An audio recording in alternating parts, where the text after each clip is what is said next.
Greetings and welcome everyone. My name is Lokita Maka. Thank you so much for joining me.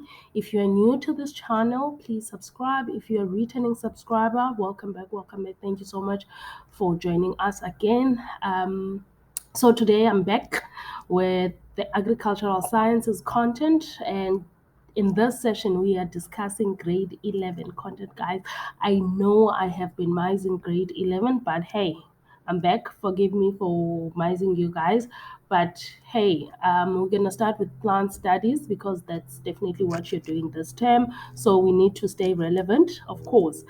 So we're going to start with plant nutrition and photosynthesis. So without wasting time, let's just briefly discuss photosynthesis and respiration in a way. So we're going to discuss this at the same time, guys, simultaneously. So we need to understand both of them. Okay, so when you're in primary school, up to today, in fact, so when you define photosynthesis, you'd usually define photosynthesis as a process in which plants manufacture their own food using light energy or sunlight, using sunlight, right?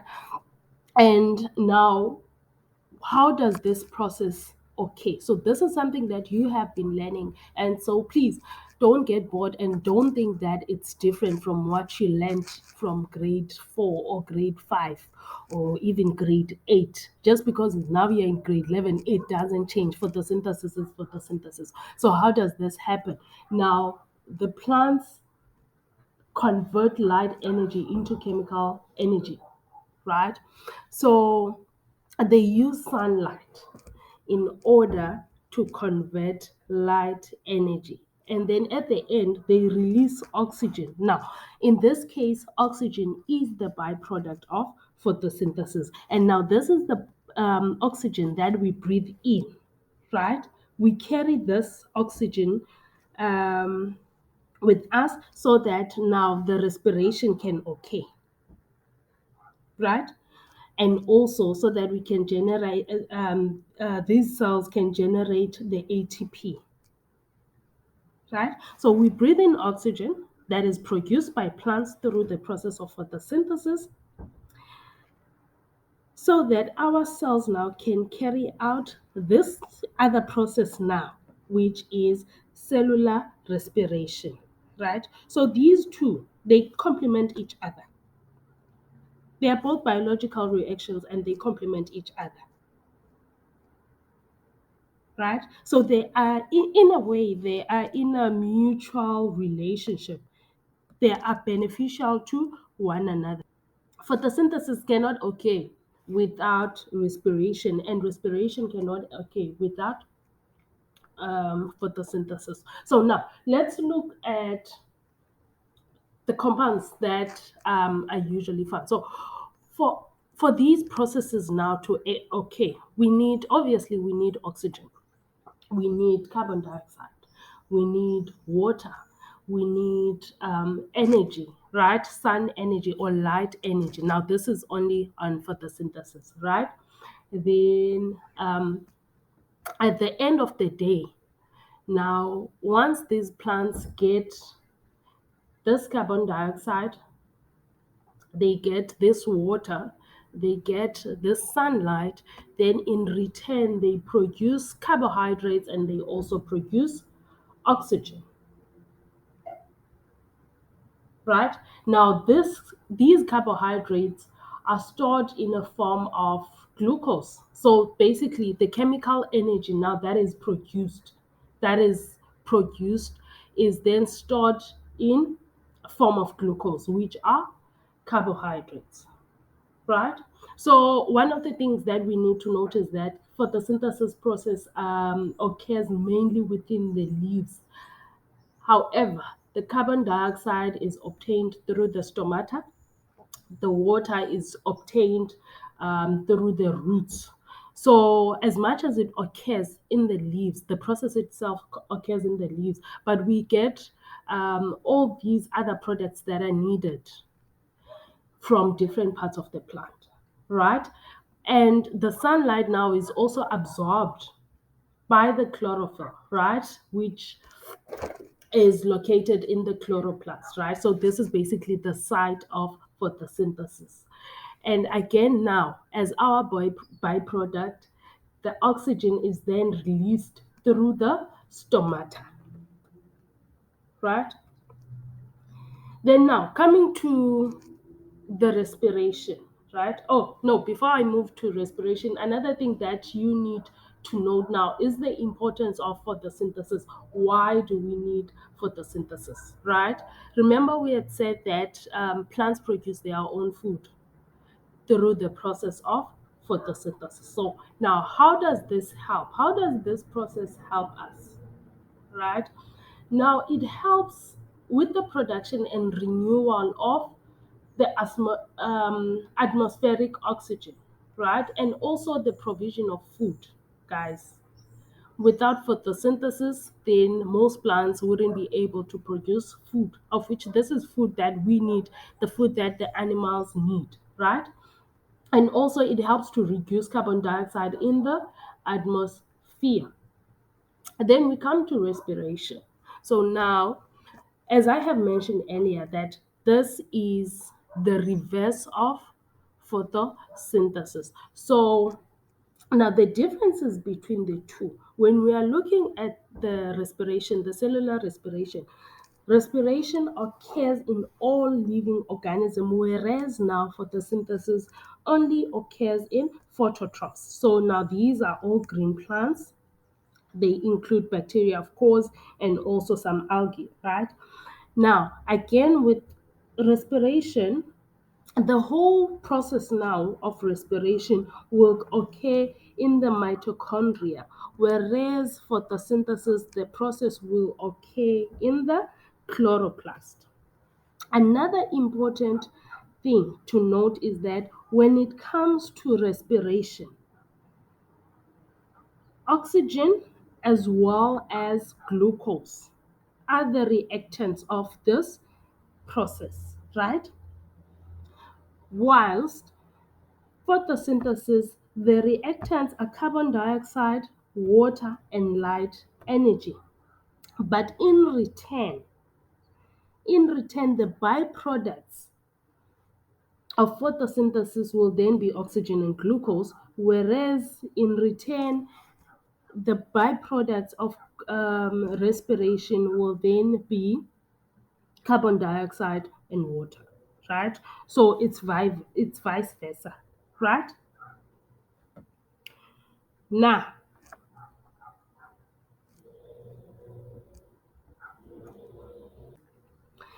in photosynthesis, food is then synthesized by capturing energy, whereas in respiration, food is broken down to release energy, right?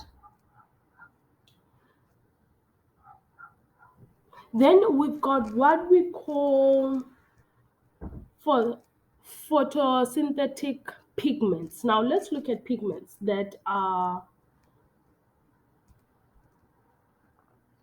mainly there in this process, right? So one thing that we need to note is that pigments absorb light energy and provide energy. So the main groups of pigments, we've got two, right? Two main groups. Um, we've got the chlorophylls, which provide the green color. Then we've got the carotenoids, which provide either the yellow color or the orange color or even the red color, right? But now, when we're looking at the green pigments or the chlorophyll, right, of which this is what we're mainly talking about um, here, they are found in the chloroplast, as I have mentioned. They trap energy from the sun, which supplies now energy for photosynthesis. So you need to to be able to describe these pigments, right? You need to be able to characterize them, right? So they also help plants to form products needed for growth during this process of photosynthesis that we are talking about, right? So with these pigments, right, the chlorophylls, we've got chlorophyll A and chlorophyll B. Whereas with the carotenoids, we've got what we call the xanthophyll. These are the pigments that provide the yellow color. Then we've got the carotenes, which provide the orange color. So these are the pigments that are available in this process of photosynthesis. Right. Then coming to the light and dark phases of photosynthesis. I think this will be one of the shortest videos that we will have. Photosynthesis take place in two phases.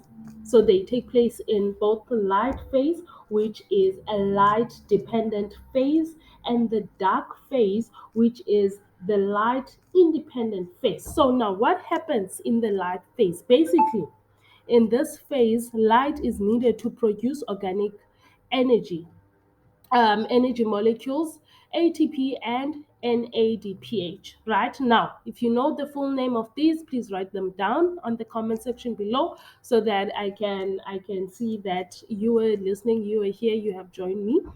Then in the dark phase, which is the light independent phase, right?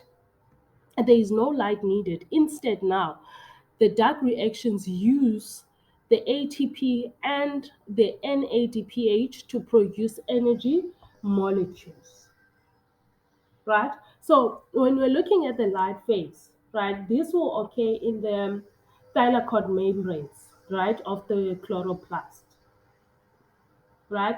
Whereas now the dark phase, which is also referred to as the Calvin cycle, occurs in the stroma of the chloroplast.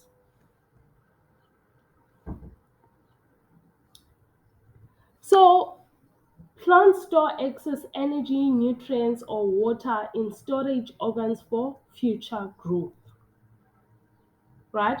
So there are various food storage organs, right? And most of them, they grow underground as they are protected from the herbivores. So we've got different. This is something you have also done in grade 10. If you remember, if you're doing agricultural sciences in grade 10, this is something you have touched on.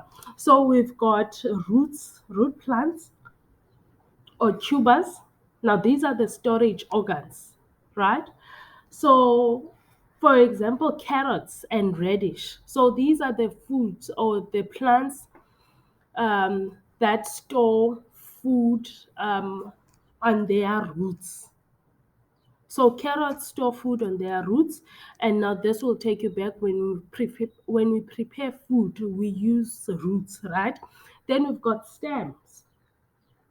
The stems, your sugar canes, your potatoes. So food is stored on the stem part. Then with onions, with lettuce, with spinach or Swiss chard, these particular plants store their food in the leaves. So this is basically the part that we consume. Then we've got seed plants. So these particular plants, such as maize, such as beans, such as peas, lentils, they store their food in the seeds. Then we've got the fruit plants. Tomatoes.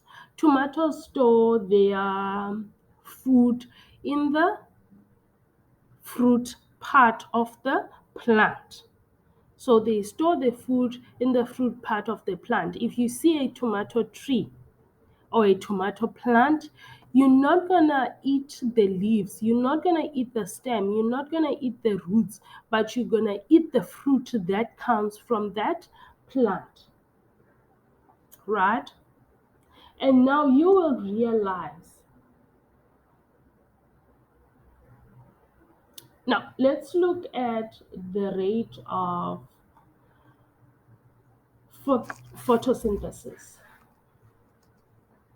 Right? So now, what is the rate of photosynthesis? So basically, this is the rate of oxygen production per unit mass or per area.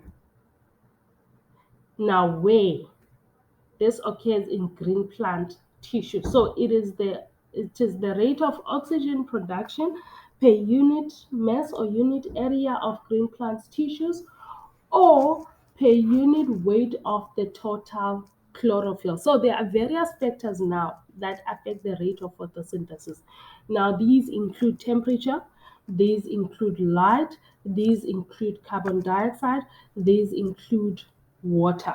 So now, briefly take your time, comment on the section below, tell us how does temperature affect for photosynthesis? How does light affect this process? How does carbon dioxide affect this process? And how does water affect this process? And then after that, after you have managed to answer that briefly, now you are testing your knowledge, right? Then look at the manipulation of plant conditions to increase now this photosynthetic rate. Now we said these are the factors that affect the rate of photosynthesis, right? Now how can we manipulate now these conditions in order to increase the photosynthetic rate? Now answer those two questions. Tell us how do they affect the rate of photosynthesis, and then um, tell us how can we manipulate now these conditions in order to increase this rate.